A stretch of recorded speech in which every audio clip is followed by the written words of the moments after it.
I had to write an essay on something which society considers taboo or disgusting. Anything I wanted to kind of write about, and I had to try and justify it. And what I came up with is the topic of incest. Society thinks it's disgusting, it's weird, it's odd. So this is my question really, and I talked about this in my essay. Two sisters. You see, it's an odd subject. Is this a penthouse letter? You've got our attention. It's an odd subject. People automatically think it's disgusting. But two sisters, they're in love. You're off to a good start. Yeah.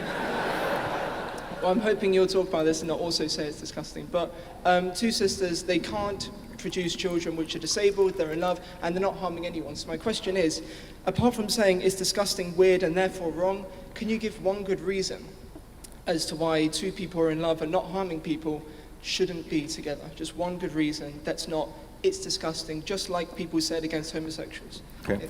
Yeah, it's a very clever device to make it two sisters. I think that's brilliant.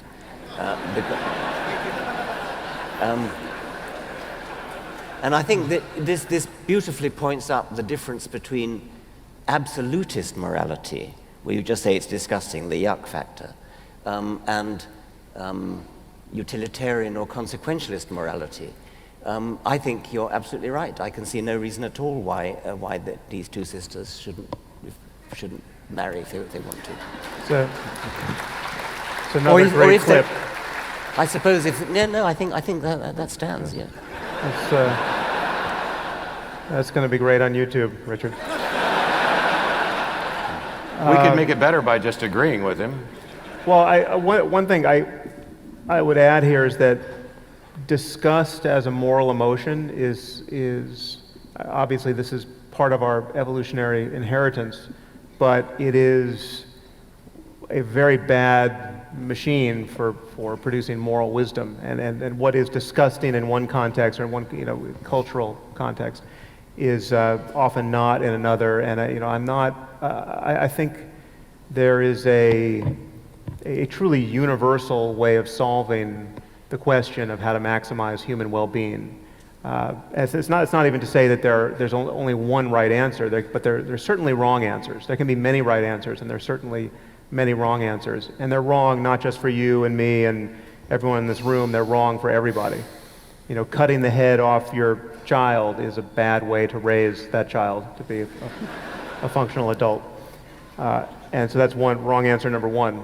But this issue of incest, in this case, this is a thought experiment that the psychologist Jonathan Haidt has used to great effect to produce a phenomenon that he calls moral dumbfounding, where he'll produce an example like that, and he'll ask people whether it's right or wrong, and they'll have a very strong disgust-based sense that it's wrong, but then when told to give a rationale for why it's wrong, they basically come up with this very lawyerly opinion that is just a kind of confabulation. It doesn't really intersect with any kind of moral philosophy.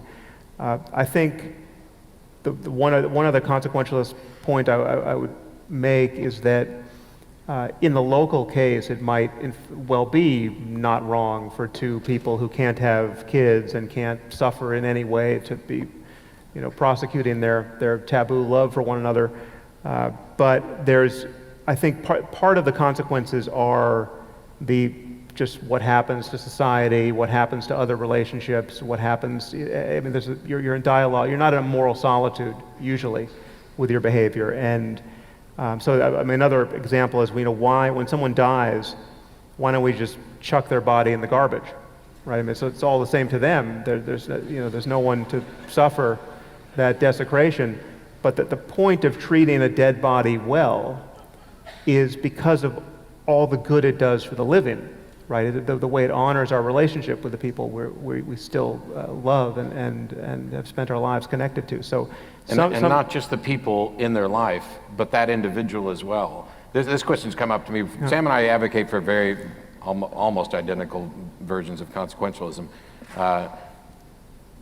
If you live in a society where you know that there's a likelihood that your body's just going to be thrown in the trash, or that your organs are going to be farmed out, and this isn't what you want, you have a particular view, this diminishes the quality of your life while you're living. If you live in a society where you understand that we're going to respect the wishes of people after they're dead, this increases the well-being of your life while you're living. That is not inconsequential. That's something that you have to consider. It's not just about the other people in their life, it's about the quality of your life leading up to your death. If you were living in Logan's Run and you knew the secret, oh, sorry, spoiler, they're going to be killed.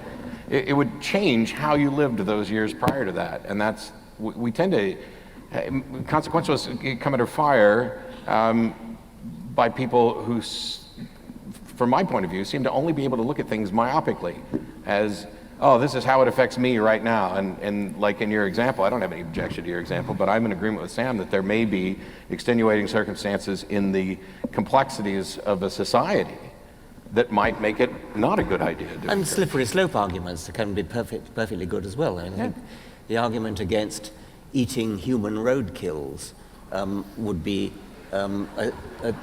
where there's nobody to mourn them. There's probably an argument against using the phrase even, I would think.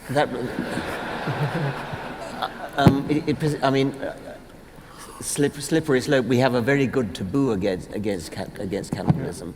In the case of the taboo against incest, I was about to say, I remember I stopped myself, maybe there's a slippery slope, but I can't actually think of it in that case. I can't think of this case of two sisters marrying, what the slippery slope would look like. I think Matt just gave it. If behind every closed door there might be two sisters having sex, that would diminish our quality of life while alive. I'm not quite sure that's what I said, but I'll go with it.